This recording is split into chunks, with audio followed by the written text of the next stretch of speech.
통일부 장관님, 북한 인권 보고서 지난주 발간하고 공개했죠? 예, 그렇습니다. 탈북자 증언을 토대로 만들었는데 사실입니까? 예, 맞습니다. 그럼 거기에 있는 증언 내용이 사실 확인을 어떻게 했습니까? 팩트 체크는 된 겁니까? 이게 북한 인권 기록을 이용하는 게 이게 책임자를 처벌하기 위한 부분과 북한 인권 전반에 대한 정책을 만들고 또 북한 인권 실태에 대해서 알리는 부분은 좀 나눌 필요가 있다고 생각이 됩니다. 근데 지금 제가 말씀드린 부분 중에서 전자 부분은 법무부에서 하고 있고 지금 후자 부분 인권에 대한 정책을 세우고 또 실상을 알리고 이런 부분에 대해서 우리 통일부에서 하고 있습니다.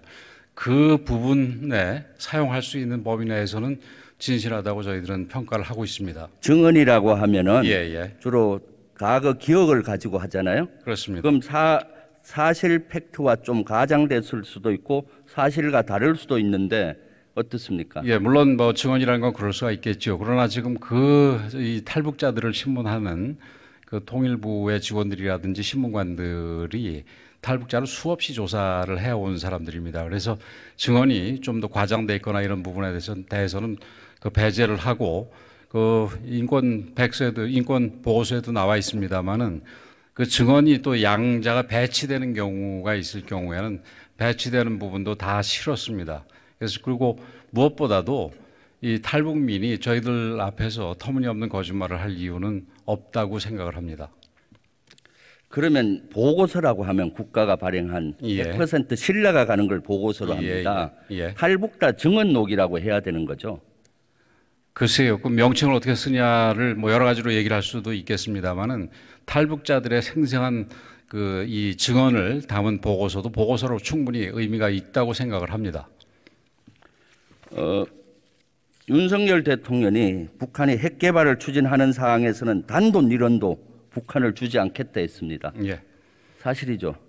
예, 그렇게 말씀하신 걸로 그럼 북한에 대한 인도적 지원도 하지 않겠다는 겁니까? 근데 그 부분만 듣고 그 뒷부분을 못 들으신 것 같은데 같은 날 그 대통령실에서 인도적 지원에 관한 부분은 여태까지 수차례에 걸쳐서 우리 입장을 밝혀온 바가 있고 그 입장은 변함이 없다라고 얘기를 했습니다. 대통령실에서 나중에 얘기했잖아요. 예, 그렇습니다. 그러면 윤석열 대통령의 이 말은 잘못된 것이죠? 뭐 어떤 부분이요? 단돈 1원도 줄 수 있겠다는 거와 나중에 또 대변인 대통령실에서 해명을 하는 일을 과거에 북한에 대해서 그 돈을 지원한 부분이 인도적 지원 외에도 뭐 예를 들어서 정상회담 한다고 뒷돈도 준 적이 있고 또 경제 협력을 하는 과정에서 뭐 좀 우리가 더 여유롭게 북한에 지원한 바도 있습니다.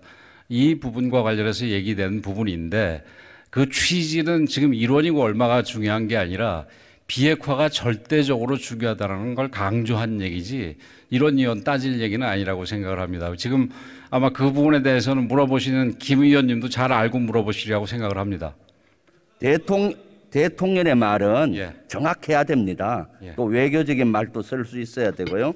지금 그거는 외교적인 부분이 아니라 지금 이 비핵화에 대해서 필요성에 대해서 강조한 그런 얘기입니다. 지금 북한이 전술핵 탄두를 보여주면서 한반도 긴장이 올라가고 있는데 긴장을 낮추기 위해서 통일부에서는 물밑에서 어떤 활동하고 있습니까? 지금 물밑에서도 대화가 지금 이루어지고 있지 않습니다. 지금 북한이 지금 미국과도 그렇고 국제기구와도 그렇고 지금 한국이 특히 배후에 있을 경우에는 대화를 거부하고 있습니다. 그래서 그 부분에 대해서 매우 아쉽게 생각을 하고 우리가 인내를 가지고 꾸준하게 지금 대화 시도를 하고 있습니다. 그럼 통일부 장관은 뭐 하고 있습니까? 1년 동안 통일부 장관이 안 보인다는 얘기가 많습니다. 어디에 있습니까? 우리 김명주 의원님도 정부에 계셔봐서 잘 아시겠지만 이게 북한하고 대화가 없다 하더라도 탈북자 지금 물어보신 탈북자 문제부터 시작해서 우리가 앞으로 통일 혹은 남북 대화 과정에서 필요한 여러 가지 작업들이 있습니다. 이런 작업들을 하는데 제 노력을 다하고 있습니다.